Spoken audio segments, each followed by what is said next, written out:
करपनाथन शाह झील पर बासरों का कब्जा, मच्छरों का 1 माह 2 दिन से मुसलसल एहतजाज। झील पर मछली के लाइसेंस रिन्यू न होने, वडेरों के जुल्म के खिलाफ और वडेरों की ज्यादती के खिलाफ मच्छरों का पिछले 1 माह 2 दिन से मुसलसल एहतजाजी धरना जारी।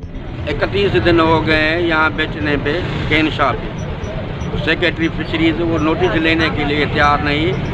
परवीन लीला है, ये फूलन देवी है, और असलम डायरेक्टर जो हैं वो अमरीश पुरी हैं। अकबर बुग्यो पारेश रावल हैं। ये दोनों गठजोड़ कर रहे हैं। हमें लेसन क्यों नहीं देते? हमारे लेसन मुतालबा क्या है? मुतालबा है कि हमें लेसन रिन्यू कर दें, हम अपना रोजगार करें। बेचने में क्या फ़र्क पड़ता है? दूसरी जानब जिला इंतजामिया और तालका इंतजामिया गहरी नींद में। मच्छरों का झील पर कब्जा खत्म करके वहां पर मौजूद पुलिस पिकट हटा के लाइसेंस रिन्यू करके देने का पुरजोश मुतालबा।